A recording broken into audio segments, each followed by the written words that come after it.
स्वागत है आप सभी का आपके अपने चैनल सॉल्यूशन जीवन का। मैं आपका अपना जेपी नायक। श्री गणेशाय नमः। गुरुर् ब्रह्मा गुरुर्विष्णु गुरुर्देवो महेश्वराय गुरुर् साक्षात परब्रह्म तस्मै श्री गुरुवे नमः। कैसे हैं आप सब? आप स्वस्थ रहें, मस्त रहें और व्यस्त रहें।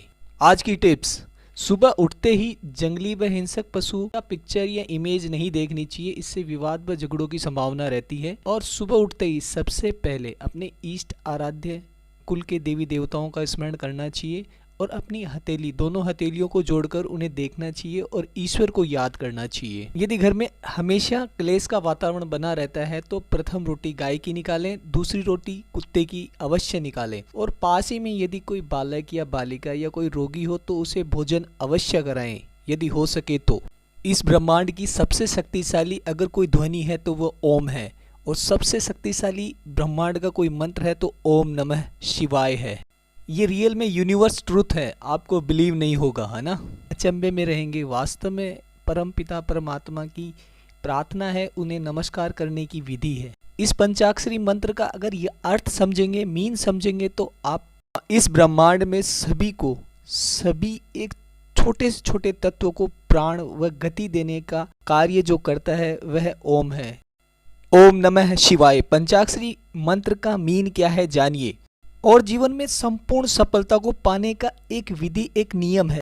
अपने पे फोकस रखिए, अपने आप पर फोकस रखिए, अपने आप पर और ईश्वर पर इतना अटूट विश्वास रखिए, कोई भी परिस्थिति हो, कैसी भी विकट परिस्थिति हो, नहीं हारना है, नहीं घुटने टेकने उसके सामने, और जीत निस्संदेह आपकी होगी, आपके प्रयासों की होगी। ओम नमः शिवाय। इस पंचाक्षर मंत्र में अद्भुत शक्ति है। मैनेज करते हैं, बैलेंस करते हैं इन पंच महाभूतों से, इन तत्वों से एकाकार होकर मानव अपने जीवन, इस सृष्टि, इस ब्रह्मांड को रचने व उसे चलायमान गतिमान रखने की अद्भुत शक्ति है। चाहे तत्व हो, जीव हो या चराचर जगत हो, सभी को चलायमान रखने में अभूतपूर्व और अविस्मरणीय भूमिका है, अद्भुत भूमिका है, आधारभूत भूमिका है। ओम नमः शिवाय का मीन्स है ओम का मतलब आत्मा, न का मतलब पृथ्वी, मैं का मतलब जल, शी का मतलब अग्नि, वा का मतलब वायु, य का मतलब आकाश, अंतरिक्ष। जब हम इस मंत्र को उच्चारित करते हैं तब इन सभी पंच महाभूत व तत्वों के साथ अपनी रचना व निर्माण किया गया उन सभी को बैलेंस व मैनेज करना आ जाता है। पंच महाभूत इन तत्वों का एकाकार व मानव जीवन में सृजन करना व निर्माण किया गया है। उन तत्वों को पूर्ण विकसित करने की अद्भुत शक्ति आती है। इन सभी के प्रति धन्यवाद व नमन व प्रणाम करके परम तत्व, परम पिता, उस ज्योति स्वरूप दिव्य पुरुष परम तत्व को, परमात्मा को नमस्कार करके धन्यवाद देते हैं। आप सब कुछ जीत सकते हैं, इवन अपनी मृत्यु व अकाल कष्ट रोग को जीत सकते हैं यदि आप सोते समय जागृत अवस्था या चेतना अवस्था में नींद लें। आप कहेंगे ये कैसे पॉसिबल है? पॉसिबल है। आदमी रेस्ट लेने के लिए, रिलैक्स करने के लिए तो केवल नींद से फिजिकल व नॉन फिजिकल दोनों पार्ट रिलैक्स होते हैं आपके, लेकिन आपका मन, आपकी आत्मा व आपका दिमाग, आपकी बुद्धि रेस्ट नहीं करते। यदि आप पूर्ण चेतन अवस्था में नींद ले रहे हैं तो ये मानिए आप एक योग कर रहे हैं, यानी योग निद्रा जिसको बोलते हैं, या एक योगिक क्रिया कर रहे हैं। आपको पूर्ण अनुभूति, पूर्ण अनुभव होना चाहिए कि मैं निद्रा में जा रहा हूँ, मैं सोने जा रहा हूँ। इससे रिलैक्स होंगे आपकी बॉडी, आपके माइंड, आपका मन, सब कुछ रिलैक्स होगा और आप में वो एनर्जी, वो ऊर्जा जिसे आप पाना चाहते हैं वह सब कुछ प्राप्त होगी। आप कॉन्शियस माइंड व सब कॉन्शियस माइंड के बारे में आपने सुना होगा। जब ये एकाकार हो जाते हैं या इनको मैसेज मिलने लग जाता है कि लाइफ में मेरे को क्या करना है, क्या नहीं करना, क्या डिज़ायर है, क्या फुलफिल करना है, क्या मेरे सामने ट्रबल आ रहे, इसका सॉल्यूशन कैसे होगा, ये सब आप निद्रा में जाते समय यानी सोते समय अगर ये मैसेज आप देंगे तो 101% फुलफिल होगा और आप सक्सेस होंगे। कोई भी आपको नहीं रोक सकता, 101% सक्सेस होंगे आप। अभी सभी सफलताएं पालेंगे आप अपने लाइफ और जीवन में। समय हो चला है दिव्य प्रयोग का। आज दिनांक है 2 मार्च 2023, वार है गुरुवार, दिव्य अक्षर है थ से थर्मस और दिव्य अंक है 3। करिए इस दिव्य प्रयोग को और मैनेज कर लीजिए अपनी एनर्जी को और पा लीजिए वो सक्सेस जो आप पाना चाहते हैं, जिसके लिए आप प्रयासरत हैं अपनी लाइफ में।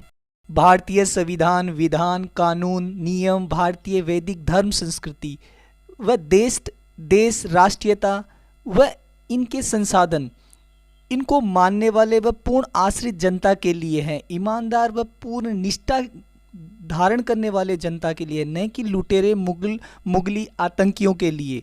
अकबर, बाबर, औरंगजेब, ये सब कौन है? इन्होंने हमारी धर्म संस्कृति को नष्ट किया है, सनातन धर्म संस्कृति पर आघात किया है। ये महान कैसे हो सकते हैं? मेरी दृष्टि में तो महान नहीं हो सकते।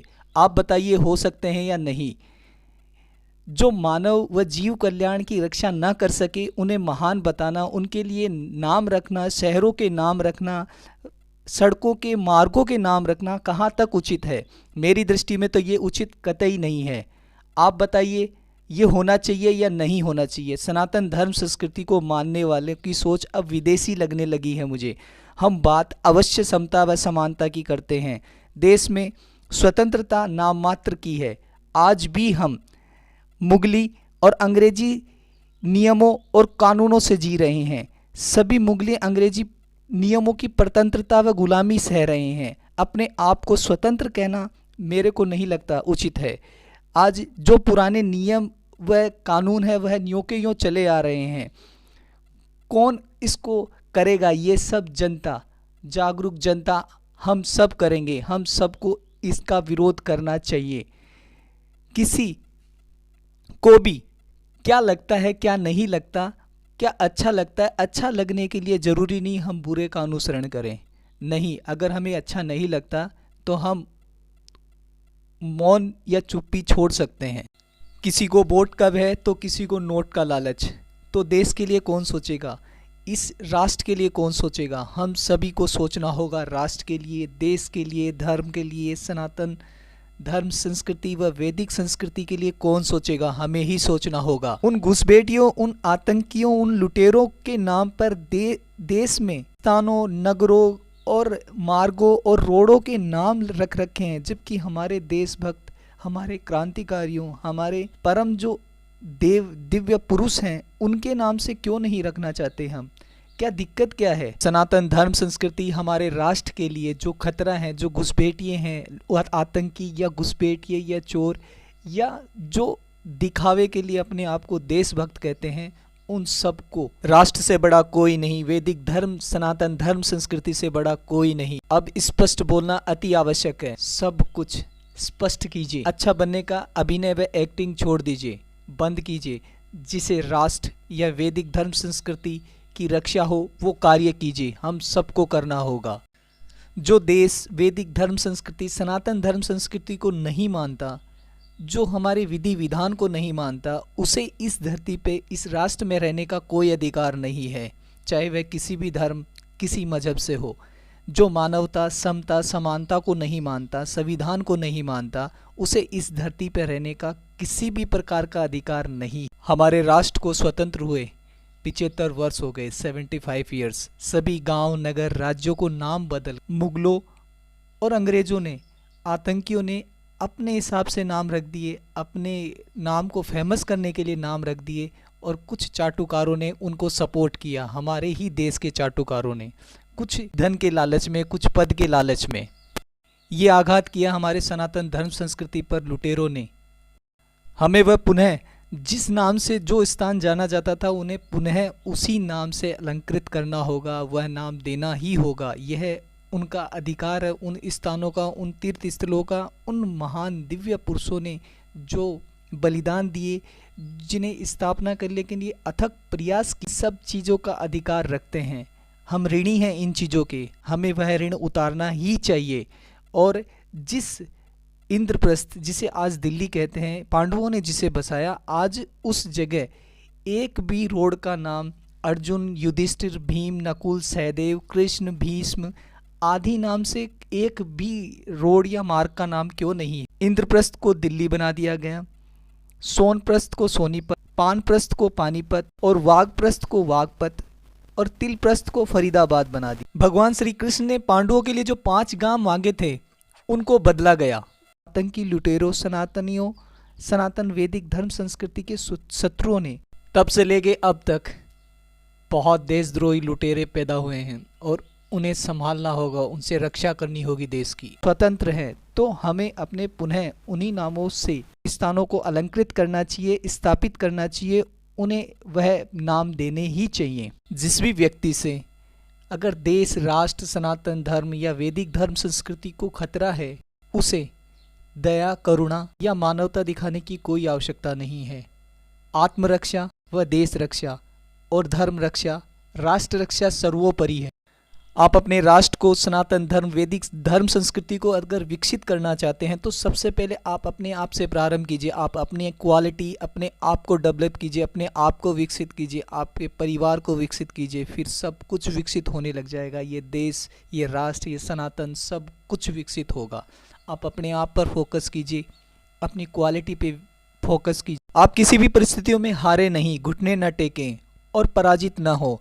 कैसी भी पराजय हो, कैसी भी विकट परिस्थिति हो, उसका सामना करें, डटे रहें। अगर हार से जो नहीं हारता वह परम विजेता होता है। वही परम पद, परम सिद्धि व परम सफलता को प्राप्त करता, अद्वितीय सफलता को प्राप्त करता व पाता है। सनातन धर्म संस्कृति व वैदिक संस्कृति को जिसने विश्व पटल पर स्थापित किया और गौरवान्वित किया, वह एकमात्र दिव्य पुरुष थे, स्वामी विवेकानंद। पाम रीडिंग में चर्चा करेंगे एक आयत की। मस्तक रेखा व हृदय रेखा के मध्य अगर आयतनुमा आकृति बने तो बहुत विशेष होती है। ऐसा व्यक्ति बुद्धिमान, सुहृदय व समाज में विशेष यश मान की प्राप्ति करता है, सम्मान प्राप्त करता है। छोटी छोटी रेखाएं परिचय देती हैं एक विशेष योग्यता की। इन सब का अपना एक विशेष महत्व है, याद रखिए। ऐसा ही एक विशेष साइन है शिल्पकार या आर्किटेक्ट कैसे बनते हैं, कैसा योग होता है हाथों में। उनकी उंगलियां बड़ी विकसित, हाथ पूर्ण चौकोर होता है। सूर्य पर्वत पूर्ण विकसित होता है, पूर्ण विकसित, बिना कोई कटे छटे और योग्यता होती है। गुरु और शनि भी पूर्ण बलिष्ठ होता है। ये एक विशेष योग्यता होती है। इसमें समाज, मान, यश सबकी प्राप्ति होती है। इस व्यक्ति को विशेष टेक्निकल बंदा होता है, विशेष योग्यता होती है। ये निर्माण से संबंधित योग्यता में विशेष तकनीक, विशेष योग्यता होती है। इस व्यक्ति की कोई सामी नहीं होता। पद, मान, यश और प्रतिष्ठा की कोई कमी नहीं रहती। अद्भुत प्रतिभा के स्वामी होते हैं ये। क्रॉस कहीं भी होना अपनी योग्यता को दर्शाता है, विशेष योग्यता को दर्शाता है। यह रहस्यमय क्रॉस हृदय व मस्तक रेखा के मध्य अगर क्रॉस हो, ऐसा व्यक्ति वैज्ञानिक दृष्टि से पूर्ण संपन्न होता है। ये जहाँ भी, जिस भी स्थान पर क्रॉस या स्टार हो, वहाँ पर विशेष योग्यता प्रदान करता है। यदि गुरु पर्वत पर क्रॉस का निशान हो, व्यक्ति अपने लक्ष्यों को निश्चय ही प्राप्त करता है। शनि पर्वत पे हो या चंद्र पर्वत पे हो, किसी भी पर्वत पे हो, वह उससे विशेष गुण, वह विशेष गुणों की वृद्धि करता है। अद्भुत योग होता है ये क्रॉस का। विशेष पद व प्रतिष्ठा को दिलाता है, प्रसिद्धि को दिलाता है आपको। जिस भी जातक की हथेली में अगर मंगल पर्वत पर ऐसा स्टार या क्रॉस का निशान हो, वह व्यक्ति बहुत बलिष्ठ, बलवान व सामान्य व्यक्ति से अधिक बलिष्ठ और शक्तिशाली होते हैं। ऐसे व्यक्ति पूर्ण रूप से रक्षा करने में सक्षम होते हैं, अपनी भी और दूसरों की भी। ऐसे में ऐसे व्यक्ति को देखा गया है कि ये व्यक्ति देश की सुरक्षा व पुलिस व प्रशासन व सेना में उच्च पद पर आसीन होते हैं और बहुत अद्भुत और वीरतापूर्ण कार्य करते। ये साइन या चिन्ह निर्दोष होने चाहिए, बिना कटे फटे होने चाहिए, स्पष्ट होने चाहिए। सनातन वैदिक धर्म संस्कृति को विश्व पटल पर स्थापित करने वाले, गौरवान्वित करने वाले उस दिव्य पुरुष जिसका नाम था विवेकानंद। किशोर अवस्था में ही विवेकानंद अपने एक मित्र के पास बैठे थे, तो उन्होंने अपने मित्र से कोई चर्चा की। उस मित्र ने कहा, रामकृष्ण परमहंस एक दिव्य पुरुष हैं, एक आत्मज्ञानी पुरुष हैं, आप उनसे मिले, आपको सभी प्रश्नों के उत्तर प्राप्त होंगे। विवेकानंद ने कहा, क्या यह संभव है? बोले बिल्कुल संभव है, आप मिलो। विवेकानंद गए तो परमहंस ने कहा, आओ पास बैठो। बैठने के बाद उन्होंने कहा, क्या आप ईश्वर से मिले हैं? क्या आप ईश्वर को जानते हैं या क्या छलावा है? रामकृष्ण ने कहा, पहले सांस लो, रिलैक्स हो जाओ, अपने आप से परिचित हो जाओ। ईश्वर से अपने आप स्वतः ही परिचित हो जाओगे। क्या सारे दिन ईश्वर ईश्वर करते रहते हो? क्या ईश्वर को देखा है? क्या ईश्वर से मिला सकते हो? तो बोले, मैं स्वयं परमाणु हूँ। ये आंसर सुनकर विवेकानंद अचंभित हुए। उन्हें लग रहा था कि शास्त्रार्थ करेंगे, कोई प्रवचन देंगे, लेकिन उन्होंने कहा मैं स्वयं प्रमाण हूँ, मैं तुम्हें ईश्वर से परिचित करा सकता हूँ। एक समय लगा विवेकानंद को कि मैंने गलत पूछा है, गलत क्वेश्चन किया है, तो वह थोड़ा सा संकुचित हुए, अचंभित हुए। तुम आस्तिक हो या नास्तिक, इससे मुझे कोई प्रभाव नहीं पड़ेगा। हाँ, ये जरूर है, ये अच्छी बात है कि तुम ईश्वर को जानना चाहते हो। तभी रामकृष्ण ने पास बैठे विवेकानंद के छाती पर पैर रखा। 3 से 4 घंटे वह योग समाधि में, योग निद्रा में, वह ब्रह्म समाधि में चले गए, खोकर योग निद्रा में चले गए, यानी योग में चले गए। उनकी आंखों से आंसू छलक रहे थे, लेकिन वह स्थिर थे, न कुछ बोलना, न कोई विरोध करना, न कुछ और, बिल्कुल शांत चित्त एक ही अवस्था में लगभग 3 से 4 घंटे यथावत बने रहे, बैठे रहे। विवेकानंद ने जोश में आके कह तो दिया मुझे ईश्वर से परिचित करना है, देखना है, लेकिन जब इस अवस्था को पाया तो उनकी आंखों से आंसू रुक नहीं रहे थे। उसी अवस्था में मौन चित्त एक अवस्था में बैठे रहे। जब आंखें खुली तो अचंभित होकर रामकृष्ण के चरणों में गिर पड़े कि क्षमा गुरुवर क्षमा, मैं अज्ञानतावश या जोश में आकर जो कहा उसके लिए आपसे क्षमा चाहता हूँ। मैं इस प्रकाश, इस दिव्य ज्योति तेज को सहन नहीं कर पा रहा हूँ, कुछ समझ में नहीं आ रहा। ईश्वर तो सर्वत्र है, देखने की क्षमता तो स्वयं हमारे पास ही नहीं है। और ईश्वर परम तत्व परमात्मा को, सनातन धर्म, वैदिक धर्म को चुनौती देने चला था। आज मैं संपूर्ण जीवन और अपना सर्वस्व इसको समर्पित करता हूँ। रामकृष्ण परमहंस बोले, नरेंद्र तुम तो इसी कार्य के लिए जन्मे हो, तुम परम तत्व, परम ज्योति पुरुष, दिव्य पुरुष की वो दिव्य ऊर्जा हो। मैं तुम्हें इसके लिए मार्गदर्शन अवश्य दूंगा, परम पिता परमात्मा व विवेकानंद के माध्यम से। रामकृष्ण परमहंस ने कहा, आज से तुम्हें नरेंद्र से नहीं, दुनिया स्वामी विवेकानंद के नाम से जानेगी। विवेक से तुमने ईश्वर को पाया है। जय श्री राधे कृष्णा। ये चैनल आपका अपना है, इसे लाइक करें, शेयर करें, सब्सक्राइब करें। मैं आपका अपना जेपी नायक।